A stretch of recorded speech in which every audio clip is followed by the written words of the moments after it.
Bonjour à toutes et à tous. Nous recevons aujourd'hui Jean-François Fiorinage. Votre école a été une des premières à participer dès la première année à ce concours et en plus a été lauréate sur un film qui portait sur votre certificat de management et handicap. Est-ce que vous pouvez nous en dire un peu plus? Pour nous, l'idée était de sensibiliser nos étudiants au handicap avec un certificat spécialisé et faire en sorte que quand ils seront en entreprise, ils soient capables de diffuser des messages. Alors c'est un certificat qui comprend des cours par rapport au handicap, en disant notamment l'aspect législatif qui est important. Ensuite, des mises en situation dans le cadre de stages, d'alternance ou d'année-césure.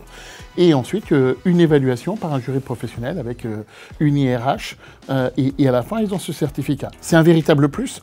Ça signifie donc tout simplement que ces étudiants auront la capacité à parler du handicap. On considère que de petites actions de ce type peuvent faire à la fin beaucoup. Quel est aujourd'hui votre regard sur la situation des étudiants handicapés dans les études supérieures? Deux types de constats. Le premier, beaucoup d'a priori et pas assez d'étudiants qui se lancent. Parce que parmi nos actions, on a également un concours diversité handicap pour favoriser donc l'accès à l'école à des étudiants en situation de handicap avec des accords qui se font avec un grand nombre de partenaires. Et on s'aperçoit qu'un certain nombre d'étudiants ou de lycéens hésitent à franchir le cap. Et puis un deuxième constat, c'est un constat de non-déclaration d'étudiants qui ne se déclarent pas et ce sont des étudiants qui auraient pu bénéficier d'un type d'accompagnement, de financement également, c'est important, et puis de relations privilégiées avec des entreprises, parce qu'on sait que derrière, les entreprises également ont des politiques très axées vers ce type d'étudiants. C'est la 10e année de notre concours Vidéo Handicap Tous en scène. En quoi c'est important de mobiliser vos étudiantes et vos étudiants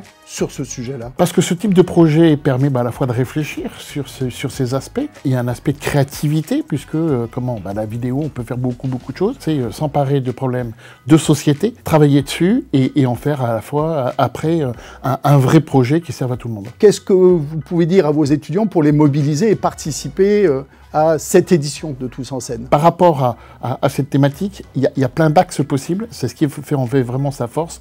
Et donc, pour mes étudiants, allez-y, il y a plein de choses et vous verrez, ça vous aidera à grandir. Alors Tremplin fêtera ses 30 ans cette année. Qu'est-ce que nous pourrions mettre en œuvre conjointement, votre école et notre association, pour justement construire ensemble ces 10 prochaines années? Encore une fois, je crois beaucoup d'actions très en amont. Je crois qu'on a un gros effort de pédagogisation, d'information, et puis de rassurer en disant, une fois que les étudiants sont dans les écoles, on le voit bien, il y a des dispositifs d'aide et d'accompagnement. Ils réussissent aussi bien, et encore une fois, d'y aller tranquillement.